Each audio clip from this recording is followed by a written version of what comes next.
Ice by Ice-T and Douglas Century. Continued.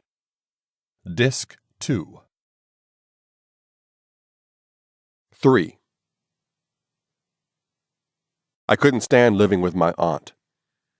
Maybe it was the fact that I was dressing the part of a Crip, flying my blue flag in her house, but we were beefing constantly.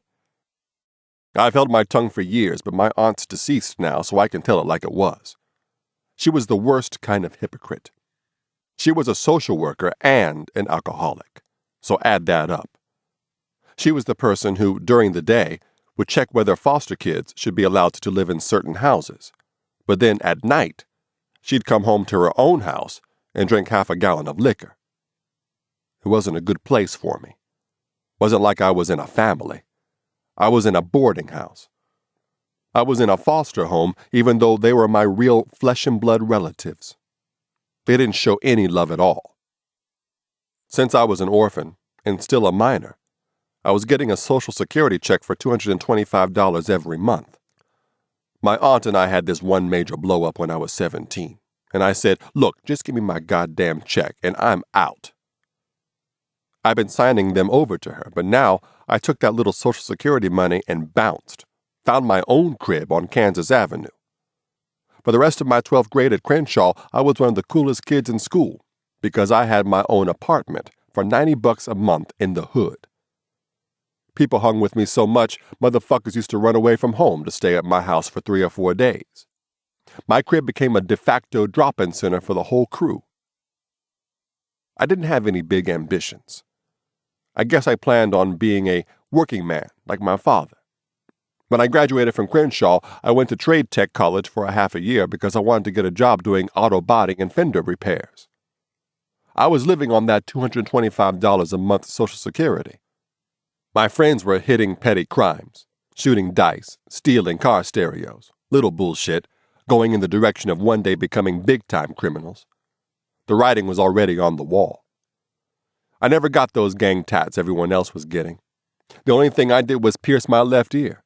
That was because of the kids I was hanging around with. And since the crowd was 99.9% Crips, that was the only ear I could pierce. I didn't go to some shop in the mall. I got my ear pierced the old school way, with a needle and a potato and some thread. Hurt like shit. The one thing that separated me from most of my friends is that I never drank, smoked, or did drugs. It wasn't a moral decision. Like I said, my survival instincts kicked in real early. I was still half a child, and I was sleeping alone in my own house. I was sitting around a lot, alone. My friends weren't around all the time, so they'd come over and party, then leave, and I'd be sitting there just looking at the walls. My mind went into this zone.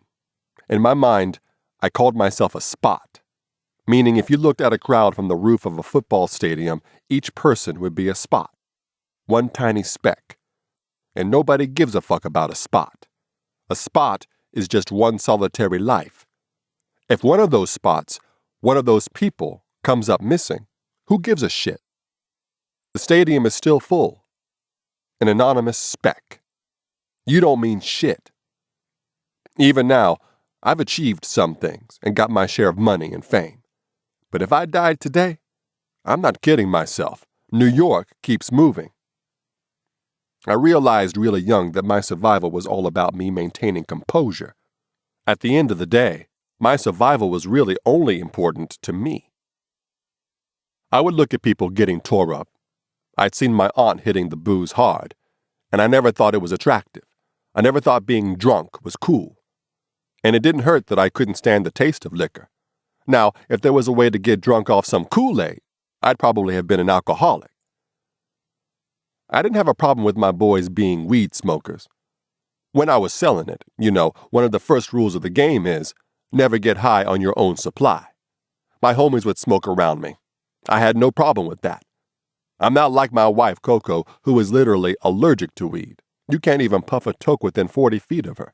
But no, my boys smoked so much that I definitely caught contact highs. It didn't bother me.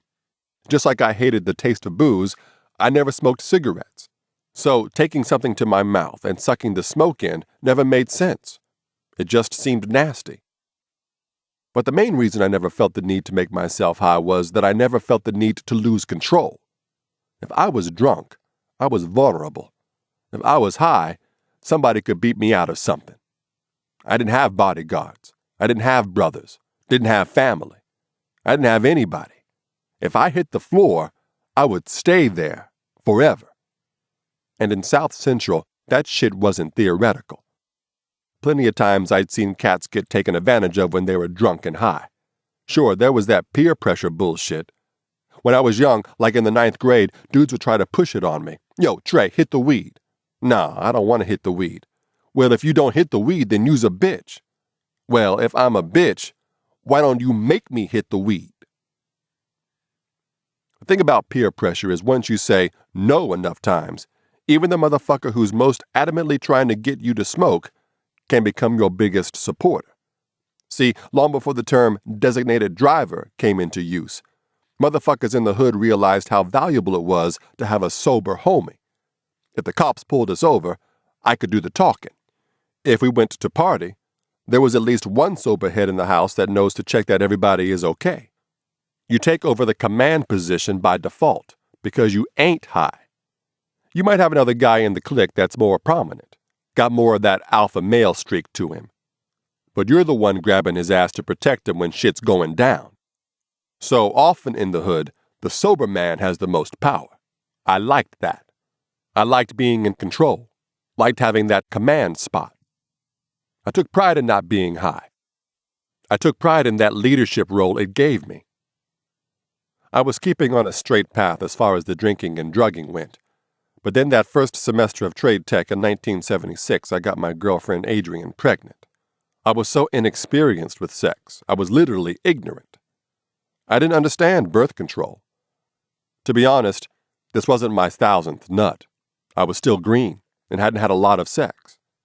Nobody I knew had condoms. We thought you had to go to a doctor's office to get condoms. I was afraid of being a teenage father, but in a stupid way, I wanted to have the kid because at that point I was zeroed out. I didn't have any family. I thought it would be a good thing to have a child. At the same time, Adrian's parents weren't crazy about her having a kid in the 10th grade. I convinced her to have the baby. Kind of ironic, because usually guys in that situation are saying, no, don't. I can't handle the responsibility. That wasn't my thing. I was saying, let's do it. Let's have this baby. While her parents were trying to get her to have it taken care of. And we were both so naive, we didn't even understand what abortions were at that point. Adrian went along with me and had the baby girl, who we named Letitia. We struggled. Adrian was still going to high school, and I took care of the baby. I had no job, but still had to come up with the money for food, clothes, and diapers. I started doing anything I could to bring in some bucks. Little petty crimes, boosting car stereos, even selling bags of weed like my homie Sean E. Sean. But the petty crime wasn't cutting it. This was a moment in life when I didn't know what I was going to do, but I knew I had to do something. When my daughter came home from the hospital, my girl and I were all crowded into a little apartment, getting up with the baby all night. I didn't feel like I had a future. One morning, as I was running on no sleep due to a colicky baby, something came over me. I started thinking about this enlistment office on Crenshaw Boulevard. It was right nearby. I used to walk past it nearly every day. I walked over there, full of swagger and testosterone, came in the door, and made straight for the recruiter. Yo, I want to be in the Army, I said. When I sat down to take the test, I scored pretty high. I could have had my pick of branches, Army, Navy, or Air Force. At the time, I was kind of a jock. I'd been on the gymnastics team at Crenshaw. I hardly ever tell people I was on the Crenshaw gymnastics team because we sucked. Still, I learned to do the pommel horse, parallel bars, and rings. That shit takes a lot of stamina, upper body, and core strength. So at 18 years old, I was in top physical shape, and I figured I'd go infantry. My plan was to become Ranger certified and then get assigned to the 25th Infantry Division out in Hawaii, Schofield Barracks. I heard some of the old-time cats in South Central talking about the famous Tropic Lightning outfit, which had some history and glory. I signed up to be a paratrooper. You got an extra $2,500 bonus pay for being airborne, which sounded exciting as hell to me. At the recruiting office, they told me I could be airborne stationed at Schofield Barracks. But first, I had to do 6 weeks of basic training at Fort Leonard Wood, Missouri. We called it Fort Lost in the Woods in the state of misery. That's some of the wildest shit you'll ever do. Once you get off that cattle truck and the sergeants start screaming, you begin to have doubts. You really question yourself. What the fuck did I just get myself into? But you tough it out.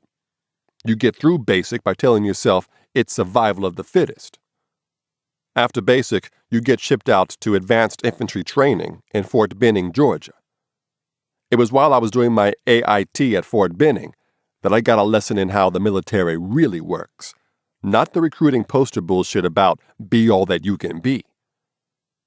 It's funny to think about it now, but all through advanced infantry training, me and a couple of other guys spent half our time stealing for our company. It was mostly supplies and gear, one big-ass flagpole, all this shit that the officers wanted and couldn't get for some reason through requisitioning. One of the commanding officers singled out a bunch of us guys who seemed to have some street smarts about us. I was basically the leader, and at night we would go out onto the post and boost the shit he wanted. That little crime spree came to a head when he told us we had to go steal an infantry blue rug for his office. We found the rug in the nearby guest house. We had to wait for the guest to leave. Then we snuck in, rolled the rug up, and snatched it. But our dumbasses hadn't planned properly, and another officer, who was supposed to meet us with a jeep, bitched out and never showed. So we were stuck carrying this big-ass rug. We hid it and figured we'd come back the next day to get it. The first day it was reported missing, the rug was only about 25 yards from the guest house. We went back, grabbed the rug, shoved it into a cab, and got it back to our unit. We delivered it to the CO, just like all the other stuff we'd stolen. Of course, the cab driver went and snitched, and the next morning I got woken up by CID, the Criminal Investigation Command of the military. They rounded all of us up, they cracked us, and they put us in the jail on the post. But the insane part was, just to show you how fucked up the military can be, while I was in jail, they gave me my $2,500 bonus. I mean, the bureaucracy of the military is so retarded. Nobody checks with anybody else, so they ended up giving $2,500 to a dude in jail awaiting a military trial for burglary. So I'm cooling my ass in jail, which is really just a converted barracks that they'd turn into a holding cell for soldiers awaiting trial. But as soon as they handed me the bonus, I stared at the money. I stood up and told the other dudes, "Dig, I'm getting the fuck out of here." The holding cell wasn't too secure, and it connected to an office. I managed to work my way over into the office, got on a phone, and figured out when a civilian plane was leaving Columbus Airport. I timed my escape to the airline schedule. I waited until there was just enough time for me to make it from the post to the airport and buy a cash ticket for the plane. The other two dudes who were locked up with me didn't want to break out. They were scared. "No, man, we ain't going AWOL." We were locked in, of course, but it wasn't like we were in maximum security. There were no bars on the windows. The top window wouldn't go up, but I figured out a way to make the top window come down a few inches, just enough for a skinny dude to squeeze through. I went up to the top bunk and managed to wriggle my ass out of the top window. I had to time my escape so that the guards at the gates wouldn't see me. It was just like breaking out of a prison. In the lockup, we were all wearing distinctive prisoners' uniforms. They were like standard issue fatigues, but they didn't have our name patches, which was a dead giveaway to any MP looking for an escapee. So I had to creep back into my own barracks and grab one of my uniform coats that had the name Morrow on all my insignia. I got dressed and looked just like any other enlisted man on the post. I flagged a cab, went to Columbus Airport, and paid cash for a one-way ticket to L.A. Security at the airports wasn't as tight then as it is these days, especially on domestic flights, so you could buy a last-minute ticket with cash and, boom, you were sitting on the hot tarmac, taxiing inside a California-bound Boeing. A couple of hours later, I was back in Los Angeles, AWOL, and without a fucking plan. How long was that going to last? Couldn't go back to my crib because that's the first place the MPs would come look for me. So I stayed on the lam, ducking and dodging, hanging out at some of my friends' houses. After a few weeks, I realized I had to call back to the fort to squash this shit before I got hauled before a court-martial looking to hammer me with some real prison time. I called the post, and finally I got my CO who'd asked us to pull all the burglaries. Dig, I ain't finna go to jail for this shit, I told him. He started to tell me he couldn't help, but I cut him the fuck off. You got a lot more to lose than me. You got your retirement on the line, so figure this shit out, I said. Call me when it's smoothed over and I'll come back. It was petty crime. Wasn't like we were stealing guns or munitions, but it was still a burglary charge. None of us wanted that shit on our records. This CO was a lifer. He put 20-plus years in the Army and he was getting ready to retire, so he had every motivation to squash the case. I stayed AWOL, hiding out in LA for a month, and then I got a call saying it was all over. The stolen infantry blue rug had been returned. I had to turn myself in to AWOL apprehension in Long Beach. I wasn't considered a high-risk prisoner. Sometimes they handcuff you to an MP and put you on a plane, but they didn't categorize me as a flight risk, so they just handed me a ticket and I returned to Fort Benning like it was nothing. I did receive an Article 15, which is basically a military reprimand, but that was it. Slap on the wrist. They probably would have busted me down in rank, but I didn't have any rank to begin with, so they just sent me onto my post. Despite the Article 15, I managed to make it through advanced infantry training. After Fort Benning, I went on to advanced individual training. To become airborne certified, I had to do a 3-week course: Ground Week, Tower Week, and Jump Week. Ground Week, you're jumping off platforms, learning how to perform a PLF, parachute landing fall, which is critical in not busting your fucking legs when you hit the ground. Tower Week, you make jumps from a 34-foot and 250-foot tower, this funky old relic that had been trucked in from some World's Fair. All the students are in harnesses, jumping in succession, boom, boom, boom, learning how to make a mass exit. Personally, I never had a fear of heights, but some cats who weren't fazed by the idea of jumping out of a chopper at more than 1,000 feet freaked when they had to make the 34-foot tower jump. For one thing, you could actually see the ground up close. And on the tower, you're static, connected to a cable. So it's all psychological. In the back of your mind, you still think you have the option to back out. Once you get into a C-130, there's no turning back. You got no option but to jump the fuck out.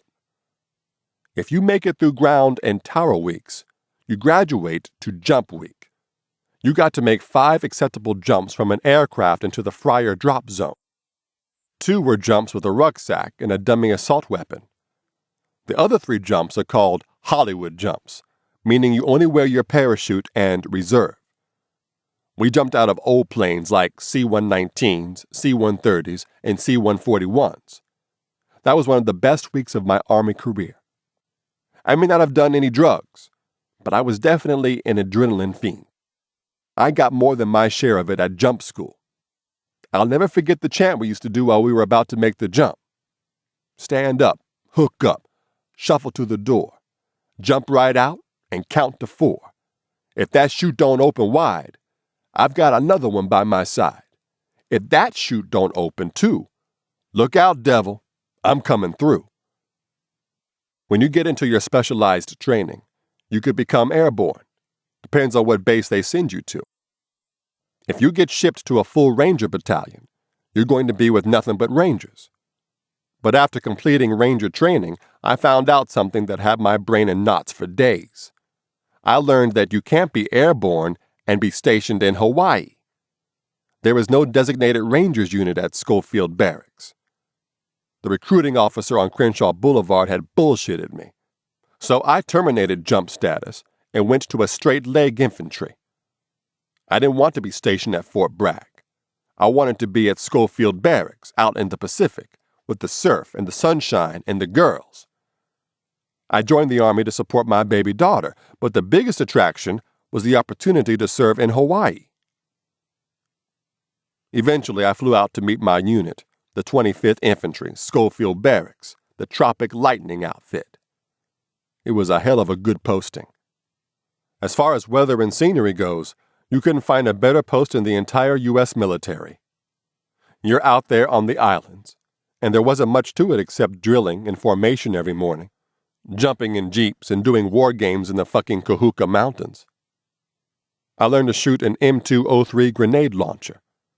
For a while, I carried a 90mm recoilless rifle. I was an assistant gunner on an M60. I shot the tow rocket, which sits on top of a jeep. I shot the Dragon, which you need to carry. It's a wire-guided missile that shoots out of a missile launcher. I enjoyed all that armaments training. Would have been fun if you could walk to it. If you could roll out of bed and stroll to it, it would have been a blast. But nothing in the military is designed to be fun. They make you march to everything, and half the time they're screaming shit at you. When I look back on my U.S. Army career, I always tell people I did 2 years in and 2 years out. Meaning the first 2 years of my military stint, I was gung-ho, because I knew I was doing the right thing. I wanted to be the best goddamn N60 gunner on the base. I took pride in that shit. I felt I was giving my life direction. But by the second year, I knew I didn't want to be a lifer, and I was just looking for a way to get out. I'll never forget the turning point. I had a sergeant named Donovan who was a ranger. You'd see a lot of the old-timers with that ranger's patch on. These were guys who'd been in the military for decades and were constantly changing their military occupational specialty, MOS. Sergeant Donovan had seen combat in Vietnam. Sergeant Donovan was always fucking with me. He fucked with a lot of the black infantry men for a lot of reasons, but basically because we wouldn't cut our hair. We found a way to make our hair look regulation by packing it under our hats. It was just a little trick, but that way, when we were on leave, we could comb our hair out and look like we were locals. We found out really quick that you couldn't get any pussy if you were in the military. When you go off post, most of the girls in Hawaii, and especially the tourists, were warned not to fuck with the GIs from Schofield Barracks. And these old sergeants like Donovan, I think their whole job description was to make the enlisted men feel psychologically fucked up. The hair issue really pissed Donovan off. He was always screaming, "You fucking losers, why don't you cut your hair?" And I didn't give a fuck, really. I was used to him busting balls about my long hair packed up into my infantry hat. I was a squad leader at Schofield Barracks. One morning I'm standing in formation with my squad, and Donovan decides to get about 4 inches from my grill. I could smell the stale coffee and Marlboros on his breath. "Marrow," he screamed. "You fucking loser. You're only here because you can't make it in civilian life." You can't make it in civilian life. More than anything else, that's the one statement that propelled me to where I'm at today. I give Sergeant Donovan all the credit. When he barked that shit in my face, I'm not gonna front. Those words cut me deep. I'm standing there in formation in the blazing tropical sun, and I'm looking at myself like some outsider would see me. And I said, damn, maybe it's the truth. What kind of future do I really have in the outside world? But that's the beautiful thing. Sometimes in life, someone will say something to you that either crushes you, breaks your spirit, or it drives you to the next level. After we broke ranks, I kept running over Donovan's words in my mind. You can't make it, Marrow. You can't make it. One thing that happened during my time at Schofield Barracks was I got introduced to the pimpin' life. I met every kind of hustler at this point. Cats who robbed banks, cats who sold coke. But this was my first close encounter with the real pimping game. One of my partners in the barracks, his girl had a sister who was a prostitute. So we used to hang out and get our weekend passes and go to her pimp's party. He was a fly-ass dude named Mac. He lived down by Diamond Head. Mac had it crackin' down there. I'd been interested in the pimp game, but more from a distance. All through high school I was reading Iceberg Slim, I picked up my street name and later my rap name from Iceberg Slim. He was the first author I discovered who truly delved into the life of crime and pimpin' and made it real to me. I went everywhere with his books, idolizing him. I'd memorized entire sections and could spit them at will. The Crips back in South Central used to constantly say, "Yo, kick some more of that shit up by Ice, T." And now I meet this real pimp in Hawaii. Mac liked the fact that I could quote Iceberg, and he started studying me at those parties. I was different from the other infantry dudes since I never drank or smoked. I mean, I partied and danced, but I was always detached from the shit. Mac used to pull me aside and talk to me. "Ice," he'd say, "dig. You cut out for this here. You cut out for this pimping game. You got them light eyes. You don't seem to care about these girls." But honestly, it always seemed a little too obvious to me. I always felt girls liked to flirt with you in order not to give you the pussy. They just like to see men get weak. It wasn't sexual attraction. It was a mind control thing. But I was intrigued by the flashiness of the game. Over those months, Mac put me up to pimpin', taught me the whole code. Mac was constantly telling me I was cut out to make a great pimp. But I also understood that this was part of his game. A pimp will tell you whatever he thinks you want to hear. That's what they do. They're masters and wizards of charisma. They'll make you feel good about everything they say.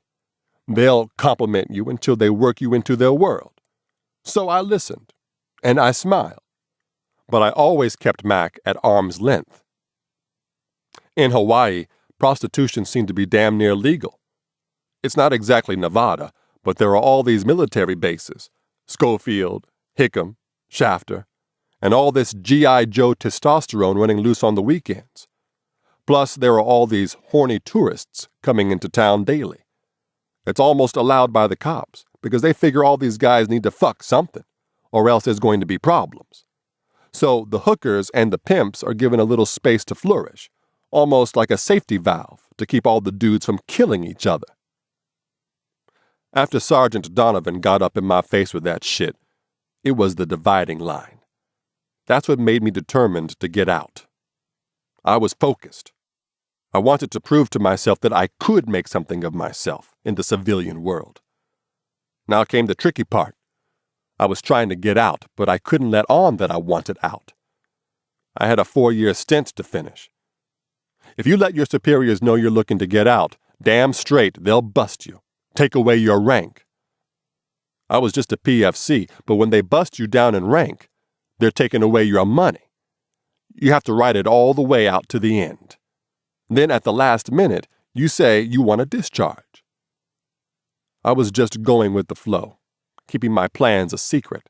So after that rah-rah first 2 years, I did my last 2 in the Army, counting down the months. I was just saving enough money so I could take care of my daughter and maybe, after I got discharged, buy myself a Porsche. I still didn't know what I was going to do when I got out. But I got the idea of getting into the music scene, probably getting some gigs as a DJ in nightclubs. Maybe even promote a few parties. I was an infantryman in combat arms, so I wasn't trained for anything useful in civilian life. How are you supposed to put your expertise with the Tau rocket or as an M60 gunner down on a fucking job resume? Finally, when I was getting close to my discharge date with about 6 months to go, I learned something that nobody had explained to me. A lot of bullshit in the military goes like that. You'll sign up to be a ranger stationed at Schofield Barracks, then find out months after all the training you can't fucking be a ranger stationed at Schofield Barracks. And that's the way I learned about the sole parent discharge. One night I pulled guard duty, which meant I'd be sitting at an ammo dump, which was boring as hell. I'd rather be digging drainage ditches than sitting on some fucking ammo dump all night. I tried to get out of it, but couldn't. For some reason, I was grumbling in the barracks about it. Oh, you know, I couldn't get a babysitter. Shit, now I got to move my kid. And my CO overheard me and said, "What'd you say, Mero? You got a kid? I didn't even know you had a kid." See, I never told anybody about my personal life off the base, so they didn't know I had a daughter. Yes, sir, I've got a kid. I've got a baby daughter. One thing led to another, and my CO explained it to me. Because I wasn't married, I was the main financial support for my daughter. And because I had no parents, no brothers, no sisters, the way the military looks at it, if something happens to me, if I get blown the fuck up in some training exercise in the mountains, my little baby girl is going to be on her own. Mero, my CO said, don't you know you can get out early? You can get out with an honorable right now. You're going to be getting out soon. But I'd advise you to take the discharge now because in the next 4 months, anything can happen to you. Of course, when you're in the military, an honorable discharge is always the goal, but it's often like a moving target. There's a million ways they can void that contract, especially if they think you're not going to re-up. Anything can happen in your final few months. Since they were going to guarantee me an honorable discharge early as a sole parent, I jumped at the chance. I knew my CO was right. Who knew what shit might jump off in the final 4 months? I could wind up with a dishonorable discharge. Because of that offhanded remark I'd made trying to get out of guard duty, before I knew it, I was sitting down, signing my early discharge papers. I managed to get an honorable, and 4 months ahead of schedule. And then I'm on a flight back home to L.A. Little did I realize how much the game had changed since I'd left Crenshaw Boulevard. Part 2. Nightmare Walking. I speak on this with hesitation, even though we're past the statute of limitations. That's how I'm living. 4. When I hit the street in South Central, I barely recognized my old neighborhood. I checked in with my homies and they told me the deal. The gangbanging had intensified. The firepower had escalated. Dudes were spraying their enemies with fully automatic weapons. Day to day, life was constant murder and retaliation and more murder. It was nothing to be hanging on the corner and witness a drive-by where 3 or 4 bodies got dropped from the spray of an AK or an Uzi. When I got home from the Army, I wanted to stay the fuck away from all that gangbanging and gunplay. While I was still in Hawaii, I'd been amassing all kinds of stereo equipment. At Schofield, we could buy it from the PX dirt cheap. So I had 2 Technics turntables, a decent mixer, and some big speakers. My whole goal was to make a name for myself as a DJ. And the timing was good because the LA club scene was thriving. There were production companies around LA who'd rent venues like the Veterans Auditorium and get a few thousand kids in the crowd. They'd take home a good chunk of cash. So I decided to make that my hustle. I started to get my gear and my flyers together to throw a few parties. Meanwhile, during my 4 years away, the cats from my hood, who'd been small-time criminals, had started to make a mark for themselves. They were robbing jewelry stores, pulling daylight bank robberies. A younger brother of a homie from Crenshaw High set a record in California for the most banks ever robbed by a juvenile. All my closest homeboys, people like Sean E. Mack, my man MC, they'd all changed their game and were taking down jewelry stores. And it went from burglary to daytime bashes, what they call today snatch and runs, ultimately to gunpoint robbery.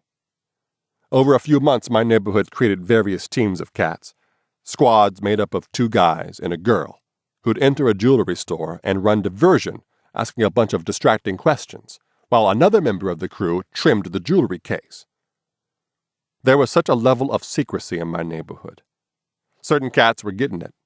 Other cats weren't getting it. You had to be admitted into that part of the clique. I was coming home from the Army, and even though I was down with the clique, I wasn't allowed to go on any jobs, we called them licks, right away. But I had a friend named Nat the Cat. I kept bugging him about it. Finally, he told me how the shit worked. Listen, Nat said, this is how it's going down. This is how we getting money. Nat showed me the hustle of trimming a jewelry case, which was basically picking a lock. In those days, they used to have a special lock on jewelry cases called a pop lock, and with nothing fancier than a nail file, we call that a trim, You could slide it into the lock and pop it, clean and easy. We called ourselves players, meaning nobody gets hurt. When we were finished robbing them, the store employees were dumbfounded. They didn't know what happened. A lot of times, a trim was done so slick we didn't even have to run at the end. If it was done real smooth, the store wouldn't even notice until we were long gone.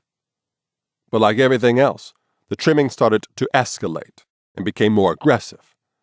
And I really didn't want to be in the drama. I just wanted to focus on making some kind of name for myself on the music scene.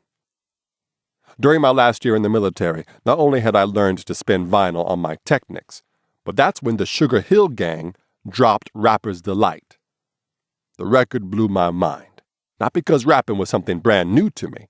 Actually, the opposite. It blew my mind because I'd already been writing my own rhymes since high school. These weren't really raps, and we didn't know it as hip-hop. They were what we'd call crip rhymes. I can still reel off 2 or 3 of them at the drop of a dime. Strolling through the city in the middle of the night. Niggas on my left and niggas on my right. Yelling CCC Crip to every nigga I see. If you bad enough, come fuck with me. I seen another nigga, I said Crip again. He said, fuck a Crip nigga. This is Brim. So we pulled out the Roscoe. Roscoe said crack. I looked again. Nigga was shooting back. So we fell to the ground aiming for his head. One more shot. Nigga was dead. Walked over to him, took his gun, spit in his face, and began to run. So if you see another nigga laying dead in the street, in a puddle of blood from his head to his feet, I hope this time all you niggas get hip. That it's fuck a Brim, nigga. This is West Side Crip.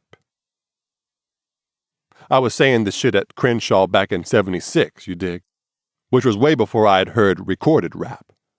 It was just something to do, these Crip raps, to entertain the set when we were chilling. It's a style that derives from hustlers toasting, putting their fly talk to rhyme. It's been part of the player code with guys like Iceberg Slim for ages.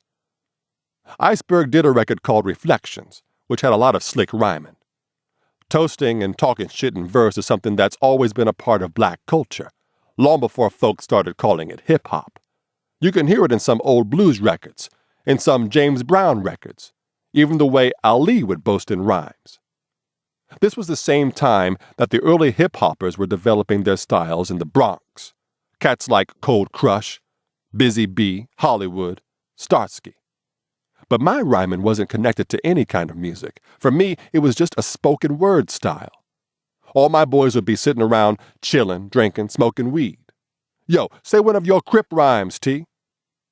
These rhymes would be told among guys, but they weren't written to a beat.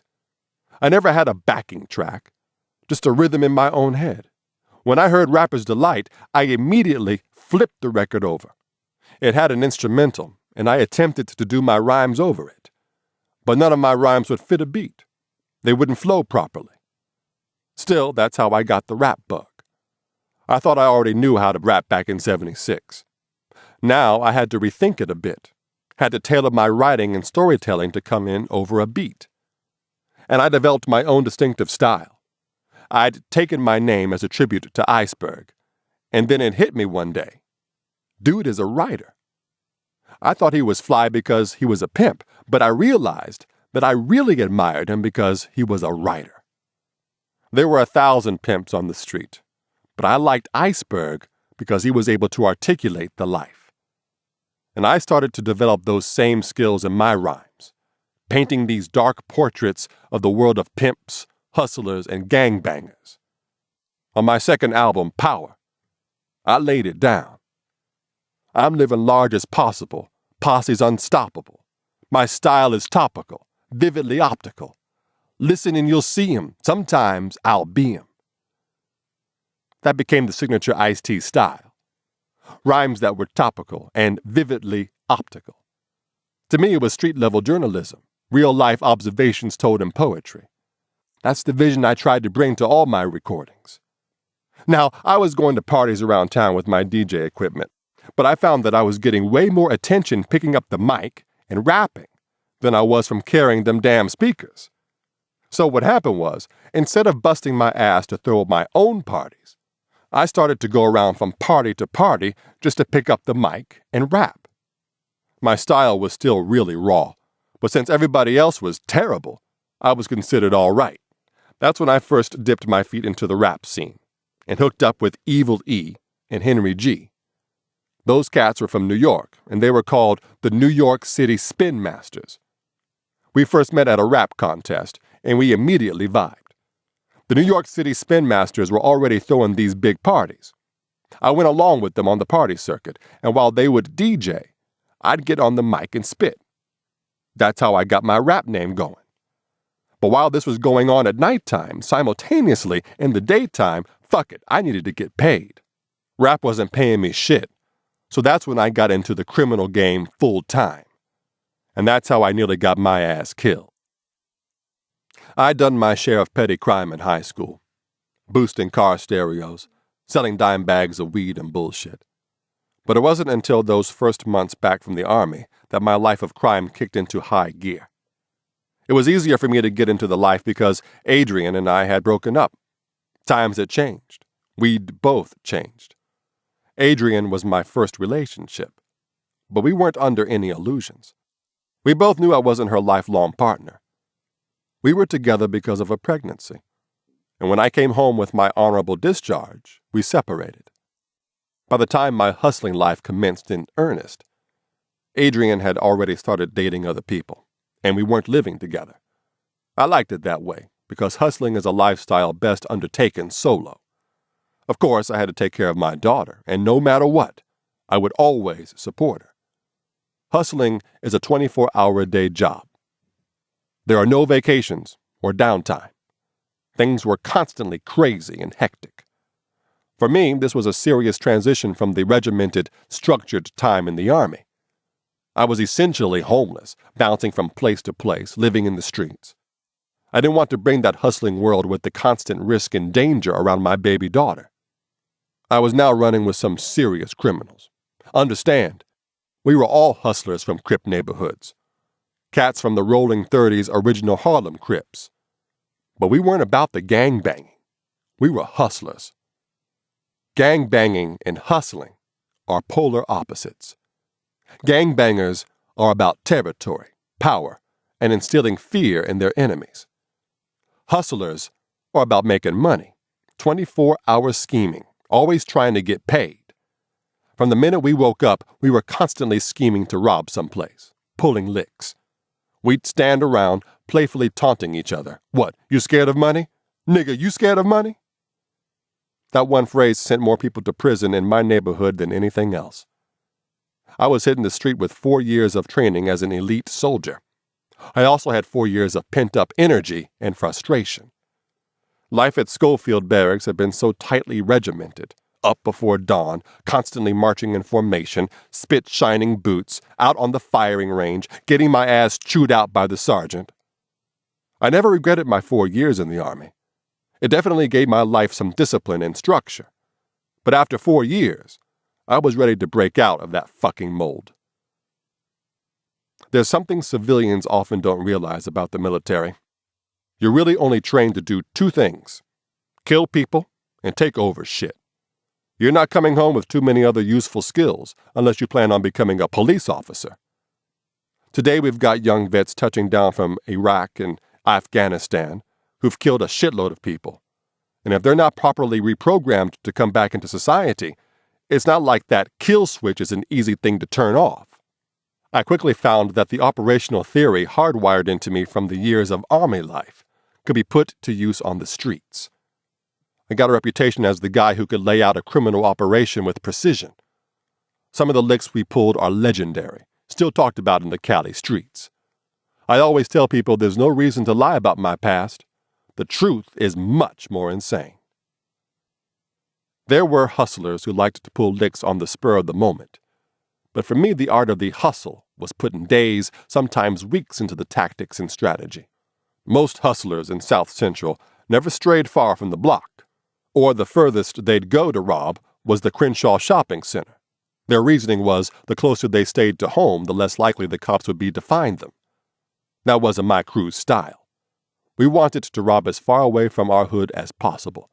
If we robbed anywhere near L.A., we'd pick a spot in, say, Pacific Palisades, 12-mile drive on the freeway from Crenshaw Boulevard. But I was very choosy about the licks I'd organize. Sometimes a cat would come in and say, "Yo, I found a spot on Wilshire." "You crazy?" I'd say. "Right in the middle of Beverly Hills. A nigga can't even jog down the street there without attracting the police." For sure, Beverly Hills was a prime target. The whole area reeks of money. But my crew would never touch it. One day, these cats did try to take off the Beverly Wilshire Hotel. That was a hardcore crew from another neighborhood. They went in there with a mess of guns, and that shit got hectic. Real ugly. See, nobody smart fucked with Beverly Hills. You could try to rob some ritzy hotel or caked-out jewelry store, but you'd never get out of there. People from the crew were always looking for a perfect lick, so we had a semi-permanent system of out-of-town scouting. We always tried to deliberate long and hard. We were serious criminals at this point. We'd wake up in the morning thinking, where's the next lick? It's twisted, I know, but this was our career choice. Once we committed to that life, it was on. For about a year, motherfuckers wreaked havoc, first in Cali, then all the way across the United States. We went out to Salt Lake City. We went out to Arizona. We hit jewelry stores and boutiques all up and down the Pacific Northwest coast. We saw that, security-wise, the rest of the country wasn't as tight as L.A. We crisscrossed the whole country pulling licks, went all the way east. Some cats even left the United States for Europe and the Caribbean. We had our own little international crime spree. One of my partners got captured a few years later, and the cops fingerprinted him and ran him through the system. He had 52 aliases. 52 fucking aliases. He gave a different name during each arrest. He's in prison today, doing 25 years. 5. I wasn't planning on getting locked up for a week, let alone hearing some judge handing me down a prison sentence with football numbers. As I mentioned, I'd spend days, sometimes weeks, planning a lick. We'd have to case the store, do our surveillance and recon. If it was a high-end spot, a few days before the lick, I'd go in there with a girl hustler from our clique. We'd dress up in tennis outfits, K-Swiss and polo, flashing Rolexes on our wrists. Of course, when you case a spot, you want to look like you've already got money. We'd pretend to be browsing, talking to the sales girl. "Yes, miss, I was thinking of getting this piece as an anniversary gift from my great aunt." All the time we're taking mental notes, sizing up the alarm system, the layout of the store, the vulnerable points of entry, the make and model of the safe. That's one thing I'll give to my 4 years in the Army. The military had given me that sense of articulating the mission and knowing how to delegate tasks. Who was going to be the wheelman? Who was going to be the lookout? Who was going to be the basher, the cat responsible for making the actual entry? Without giving up too much game, the real trick to any crime is figuring out where you're going after you do it. In other words, if you're going to target a store in a big mall, you don't just do the lick and run. That's a guaranteed ticket to jail. No, you start where you want to end up, 2 blocks over, and you walk that path backward. That way, your escape route is your route to the lick. So if we're going to go in the mall, we're going to park 2 floors down on a motorcycle. Then we're going to figure out how we're going to go through the catacombs of the building and come up the back entrance. We'll pop out that entrance into the mall and look for a target very close to that exit. The minute we hit it, we'll take about 5 steps and be out of that main area of the mall. We'll be back in the catacombs, going through doorways with security at our backs. But wherever there are locked doors, we've taken the extra step to duct tape the locks backward, so when we're leaving, we can prevent security from chasing us.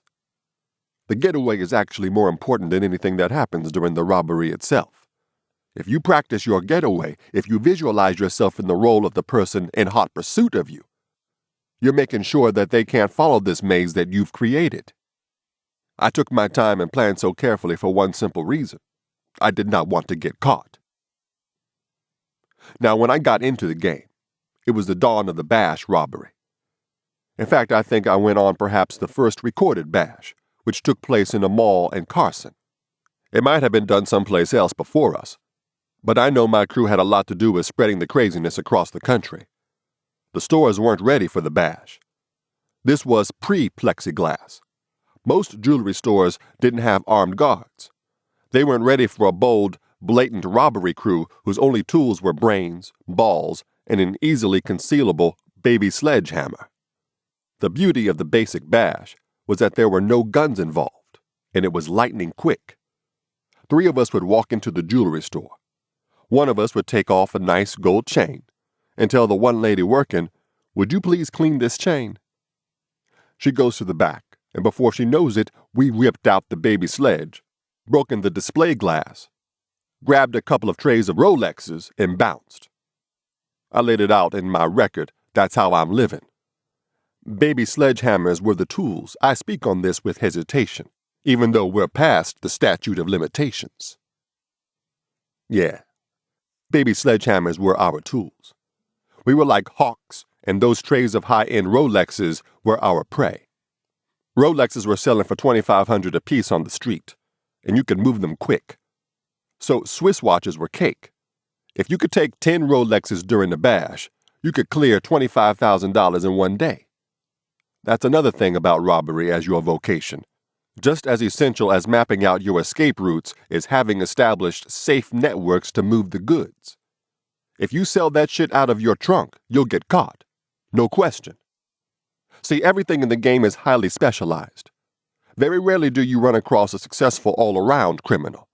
There's cats who specialize in robbery. There's cats who specialize in fencing. In the hood, there's networks of drug dealers and ballers who'll buy the stolen merchandise wholesale. Doesn't matter what it is. Jewelry, fur coats, designer clothes, and then they'll resell it on the street at a nice profit. Some of the crews got more messy and more reckless with it. We used to have a code. Right before I pulled the hammer out, I'd say, "Is it a bet?" I've got the baby sledgehammer stuck in the back of my waistband. I'm getting ready to grab the head of the hammer and come out with it. When that hits the glass, that shattering sound scares the shit out of people. And if my partner says, "No, it's not a bet," I'd keep the baby sledge in my waistband. If he says, "It's a good bet," smash. 2 sets of eyes were needed for confirmation, almost like requiring 2 keys to arm a bomb. If my partner sees something's off, we're pulling out. Back at the crib, I was getting even more meticulous. I'd lay out maps of the city, circling the location of the lick in red pen, marking the nearest police stations, the various getaway routes, and the quickest access to freeways. We always worked on the 5-minute rule. We figured we'd have 5 minutes to get in and out after we tripped the security system and before the cops arrived. Didn't matter if the alarms were sounding. We'd stay focused, never panicking, because we knew the cops couldn't respond before we'd clean out the store and be gone. We loved to hit those mall jewelry stores. But nothing easy lasts forever, and the stores started to get wise to the bash. They upped their security systems. They started to lock the best pieces in safes, and that meant you couldn't get to them without holding the store employees at gunpoint.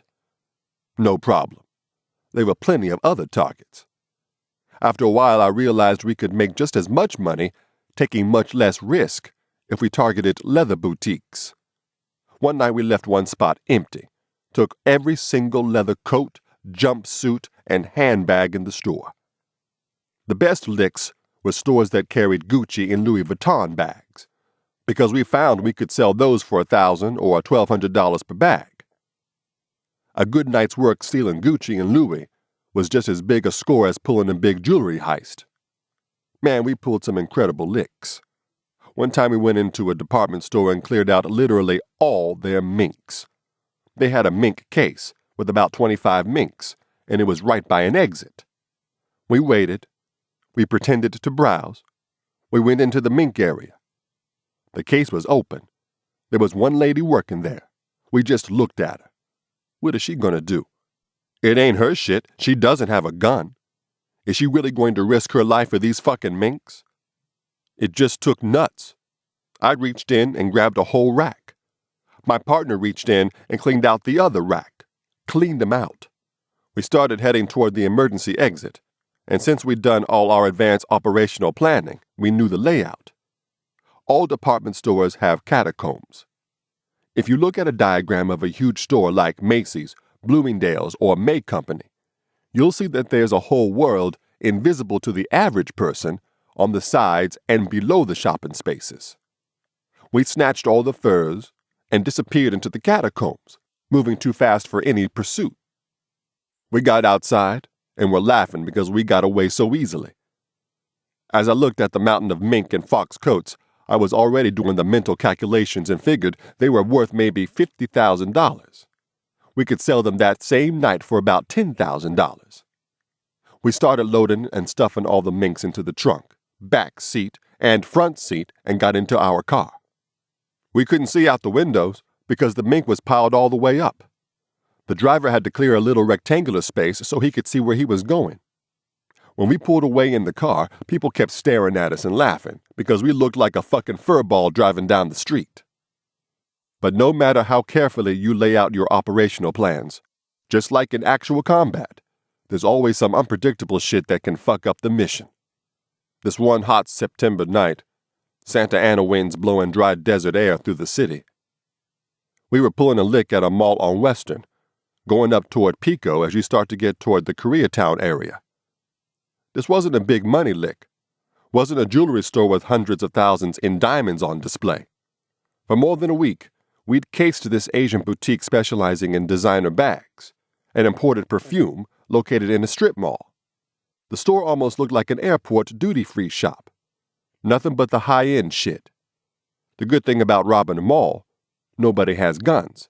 It's a safe lick. If somebody's going to chase you, odds are it's a good Samaritan, or it's going to be people on walkie-talkies. Rule 1 of any lick: you never rob in your own car. Some cats are stupid enough to steal cars in their neighborhood, but that's the very place the cops are going to start their search.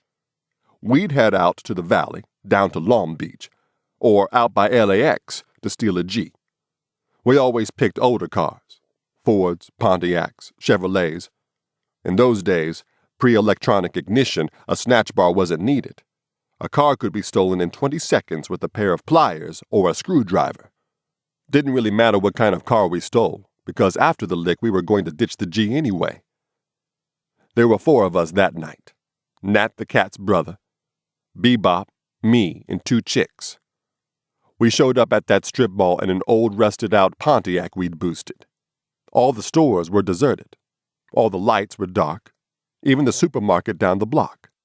There were no burglar bars on this Asian boutique, and we bashed through the lock in no time. The alarm sounded, piercing the 2 a.m. silence, but we sparked the flashlights and got right down to work. No one was talking, just snatching up the Gucci and Louis bags under the glare of our flashlights. The burglar alarm was screeching, but we'd done this drill so many times we kept our focus. Just stay cool and steal as much shit as you can carry. It was a running joke within our crew. Whenever we pulled a lick, I always wanted to stay in longer than anyone else. It took me years to analyze why. I finally realized that I wanted to stay in longer than anyone else because I fucking hated stealing. In fact, this may sound funny. I hated stealing so much that I did it with a passion. I felt once I'm doing it, I got to do it well. If I'm robbing you, then you're gonna get fucking robbed, 'cause I hate the fact that I'm robbing you. I'm not just taking a little. I'm taking everything you got. I'm cleaning you the fuck out. I'm in there, and there's this chick named Tanya next to me grabbing up designer handbags by the armful. The alarm has been going off for about 4 minutes, so we know it's nearly time for us to break. Suddenly, I look back, and Tanya has this terrified look in her eyes. Without a word, she makes a dash out the front door. I turn and see a security guard in a black uniform running hard toward us. And then I see that the dude is armed. Where'd this motherfucker come from? He damn sure ain't no cop. The guy had been on night watch at the supermarket down at the end of the mall. I was so deep in the store, so in my mental zone, everyone else had broken out. After Tanya, I was the last one running out the store with my arms full of designer bags. The security guard was about 25 feet away with a pistol. He centered that shit on me. He shouted, "Freeze!" I said to myself, nah, this fool ain't gonna shoot. I dropped the leather bags, ducked, ran off to the right. He blasted at me, took out a window right over my head. Plate glass shattered, showering my neck and shoulders. My sneakers were crunching glass, and the cement was shimmering like someone had split open a piñata filled with diamonds. I was running low in a half crouch, and he kept busting shots, taking out more and more windows. No hesitation, some real cowboy shit. The guy blasted out every goddamn window of that mall, aiming for my head. I bolted around the corner, and my crew was in the old Pontiac moving toward me, but on some slow roll shit. They wheeled up so close to the mall that the shattered windows were showering the car. I positioned myself to dive head first through the back window, but as I dove, the molding from the inside of the car door shot through my pant leg. I was stuck with my body half in the car, my leg sticking out the back window, and this fucking maniac Wyatt Earp, security guard, getting ready to take another shot at me. I looked up at Bebop behind the wheel. "Drive, motherfucker, drive!" He gunned the G out of the parking lot, ran a red light, and we were on the freeway in minutes. Somehow I managed to pull my body into the car and took a few deep breaths. The hot desert wind was replaced by the smell of new leather. The G was packed with all the Gucci and Louis bags we'd managed to carry. No one said shit until we were halfway back to South Central, and then we all busted out a crazy laugh. To this day, I don't know how I escaped with my skull intact. When I got back to the crib, my girl was half asleep in bed. She kissed me, stroking my neck, and suddenly let out a little gasp. "What's the matter, baby?" she said. She pulled away from me, turned on the bedroom lights. There was a drop of blood on her fingertip. We went into the bathroom, and she must have spent 30 minutes picking out all those tiny pieces of glass from my hair. The game was so different in my day. You didn't have DNA testing to worry about if you got cut reaching into the glass case during a bash. Nobody was even thinking about hidden cameras or videotape. Funny thing is, some spots did have security cameras, and apparently I did get captured on videotape.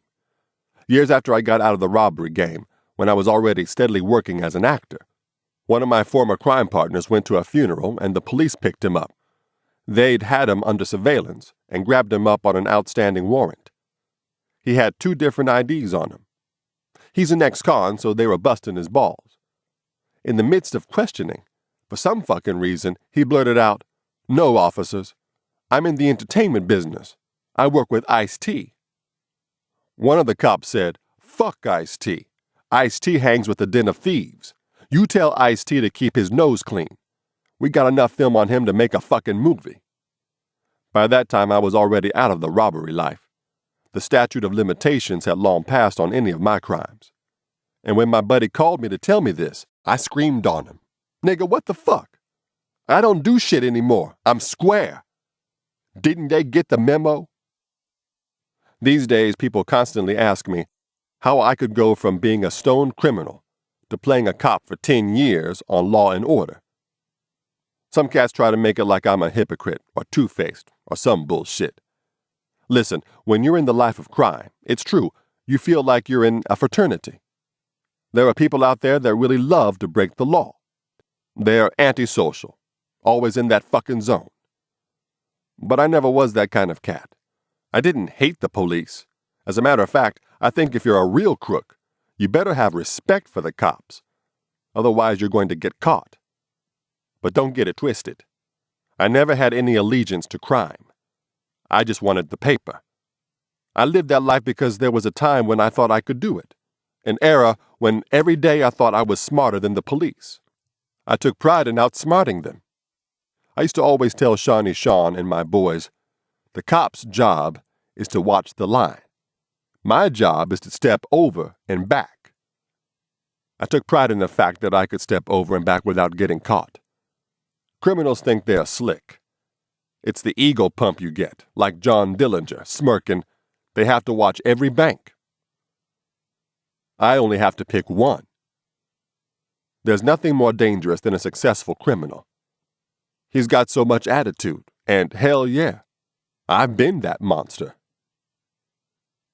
While out there hustling hidden jewelry licks, I was getting into Iceberg Slim books, really deep, memorizing every word Iceberg wrote.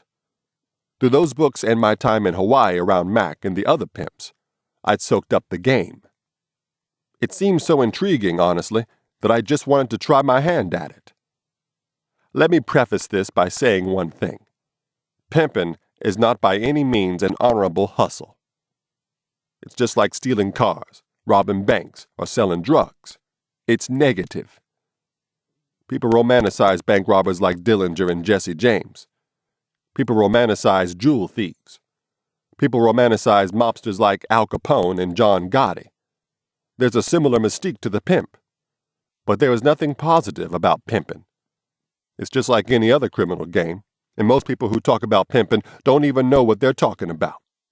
When someone comes up to me today and says, "Yo, Ice, I'm pimping," usually he's not. Usually he's just a player, a guy who's got a lot of girls. But it's fashionable these days to call yourself a pimp. Pimping is a lot more than having a nice lifestyle, a sexy car, and a gang of girls around you all the time. During the height of our robbery sprees, we had to go on the lam. The situation in L.A. was too hot for a minute. Everyone in our organization had to go out of town until shit cooled down. I went back to Hawaii, and I connected with the same folks out there, Mac and the other pimps. Mac was steadily pushing them, "Yo, Ice, you need to be doing this. This is something you're cut for." I thought about it while I was in Hawaii. When I came back to L.A., it wasn't to put a lot of girls in motion. But as the famous saying goes, pimping ain't easy. No, as a matter of fact, it's very fucking complicated. It's the type of game where you'll end up pulling your hair out before you learn to do it correctly. That's why I never claim I was some stand-up pimp, doing it full time, sending girls out there on the track for years and years.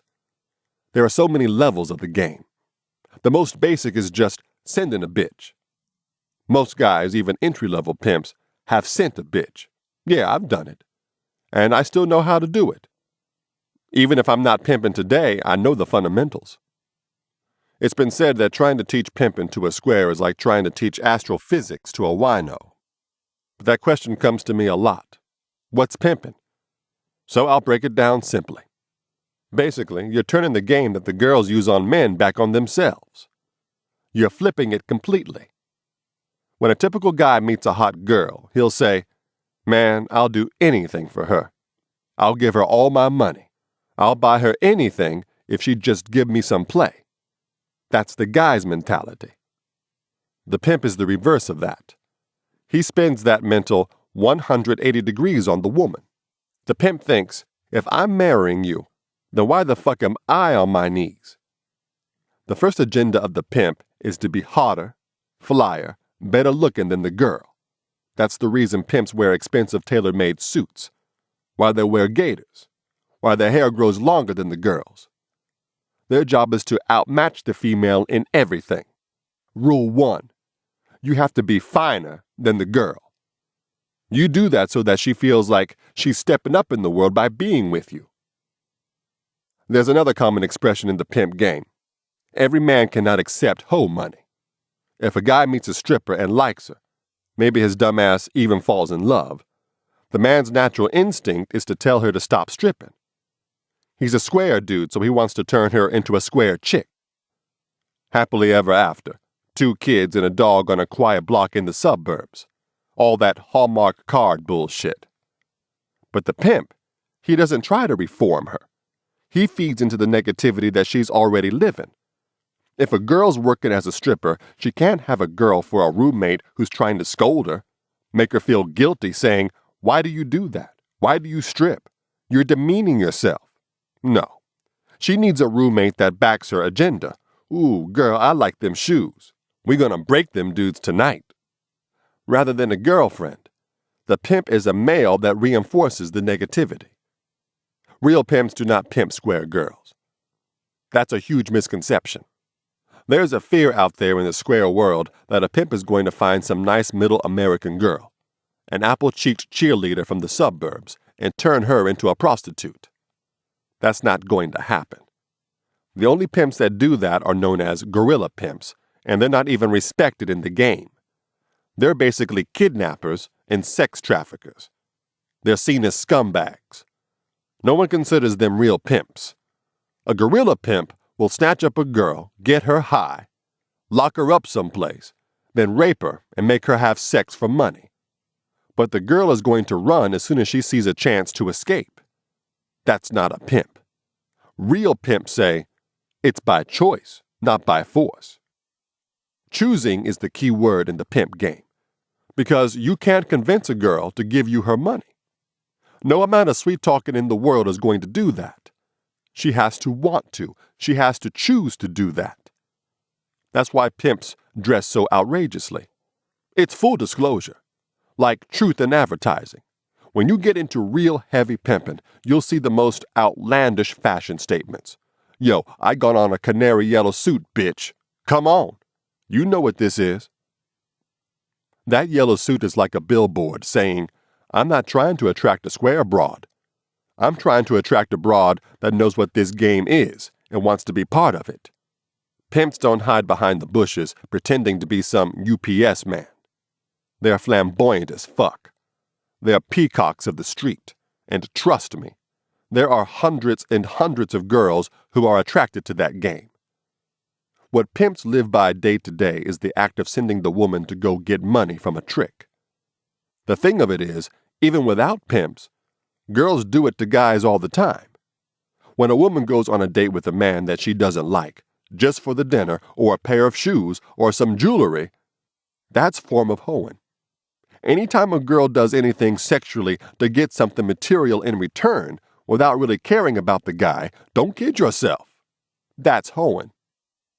The pimp takes that same energy and harnesses it. After the girl works the trick out of his money, the pimp relieves the girl of her money, not by threatening her. He gets the money by creating an illusion in her mind that he's some kind of boyfriend. Baby, he tells her, give me the money.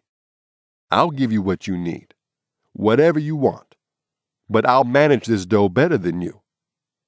What the pimp says to the girl is, hey, if you really like me, you'll give me your money. You won't give me sex. You give sex to the tricks. To prove you love me, you'll give me paper. Also, almost all pimps have some big creative master plan. They act like streetwise geniuses, carry themselves like the masters of the universe. Yo, baby, they say, we're going to make this big money. We're going to do big things. The girls buy into this mega plan, even if it's all a delusion.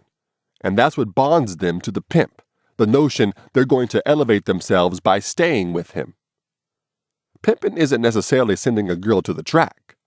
It's sending the girl anywhere to get money from a trick and bring it back to you. Doesn't even need to be full-blown sex, as long as she's using her feminine ways to get that paper. Take a stripper. We call stripping the indoor track. A stripper in a decent club can make $500 a night. So an average stripper will go out the first 2 nights, make enough money for the week, and then she won't work. She'll chill until she needs more money. But not when she's got a pimp. A pimp's got 3 feet, 2 on the ground and 1 in your ass. He motivates the girl to get out there the other 5 days of the week too, just to maximize the hustle. Like I said, pimping is a very negative aspect of our society. But I think my man Kenny Ivey put it best in an episode of Pimps Up, Hoes Down. If there wasn't no pimps, Kenny said, there'd still be a hell of a lot of hoeing going on. The game is an entire book unto itself, but this is probably the best window I can give you into the pimping dynamic. If you could be invisible, sitting inside a car with 4 women on the way to some club, what would be the conversation? Oh, I hope I see homeboy with his girl. I'ma tell. I'm gonna go get pregnant by this dude. He's going to take me shopping this weekend. Girl, I hope I meet a millionaire. Not a nice-looking guy. Not a decent, hard-working dude. No, I hope I meet a goddamn millionaire. Now, let's take 4 guys on the way to the same club. What are the guys talking about? I want to fuck. I want to fuck. I want to fuck. Man, if you fuck, can I fuck? It's one-dimensional, simple and obvious. And it's harmless, truthfully. Guys on the way to a club sound like cartoons, like Yogi Bear and Boo Boo talking about getting laid. The girl's car is far more diabolical and cunning. Sex is set up as if it's the big determining factor in the male-female dynamic. But to me, from the pimp point of view, it's not sex. It's always money. Now, you make the guy's car have the girl's conversation. Then you have a car full of pimps. This audiobook is continued on Disc 3.